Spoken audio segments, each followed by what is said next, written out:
السلام علیکم ناظرین، TNN TV کے نیوز بلیٹن میں آپ کو خوش آمدید کہیں گے۔ میں ہوں آپ کی میزبان لارب خان۔ سب سے پہلے نظر ڈالتے ہیں نیوز ہیڈ لائنز پر۔ ریاست پہلے سیاست بعد میں پالیسی کے تحت حکومت کی باغ ڈور سنبھالی۔ وزیر اعظم کہتے ہیں پاکستان میں بیرونی سرمایہ کاری کا فروغ حکومت کی اولین ترجیحات میں شامل ہے۔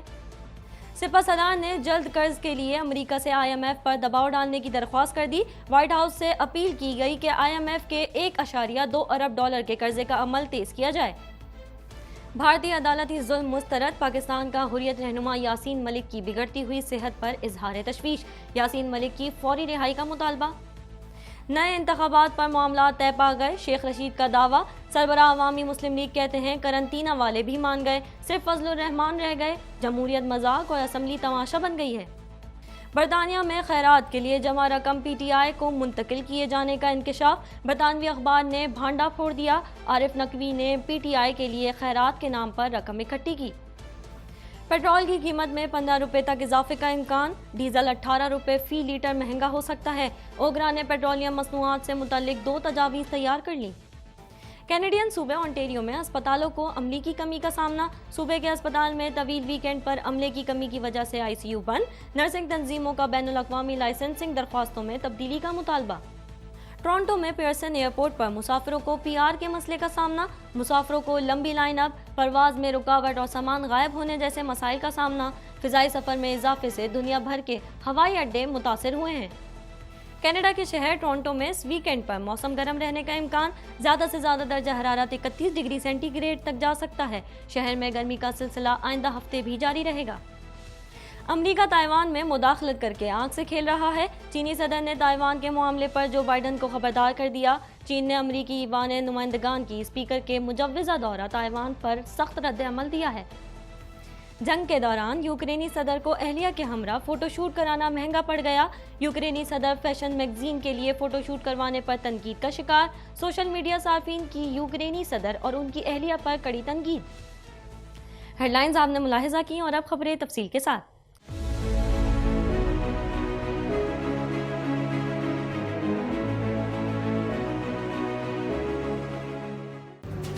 Watch Islamic Finance TV on Monday to Friday 1 p.m.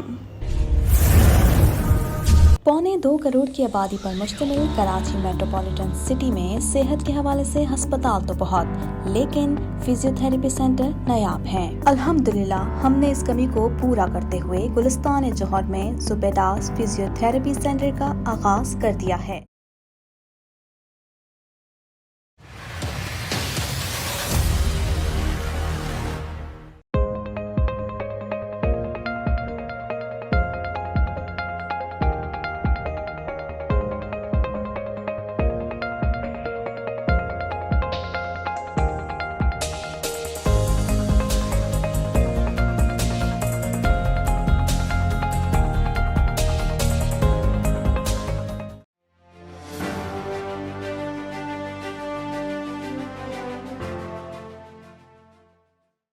وزیر اعظم شہباز شریف نے کہا ہے کہ پاکستان میں انتشار اور معیشت کی تباہی کے ذمہ داران کے برعکس ہم محنت اور لگن سے ملک کی ترقی کے لیے برسر پیکار ہیں۔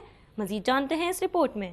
وزیر اعظم شہباز شریف نے کہا ہے کہ معیشت کی بحالی اور پاکستان کو ڈیفالٹ سے بچانے کے لیے ہم نے مشکل فیصلے کیے ہیں۔ پاکستان میں انتشار اور معیشت کی تباہی کے ذمہ داران کے برعکس ہم محنت اور لگن سے ملکی ترقی کے لیے کوششیں کر رہے ہیں۔ وزیر اعظم شہباز شریف نے اراکین قومی اسمبلی اور پاک امریکن بزنس فورم کے وفد سے ملاقات کی۔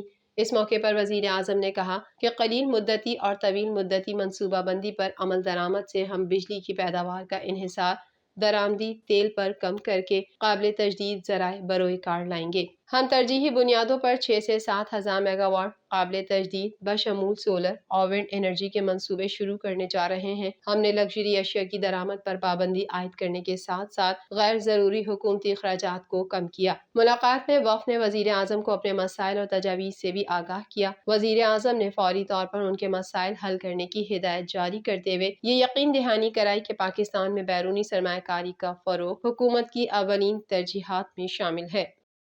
Chief of army staff general Qamar Javed Bajwa نے امریکی نائب وزیر خارجہ سے ٹیلی فون پر گفتگو کرتے ہوئے کہا کہ وائٹ ہاؤس اور محکمہ خزانہ IMF پر پاکستان کے لیے $1 ارب 20 کروڑ کی فوری فراہمی کے لیے دباؤ ڈالے۔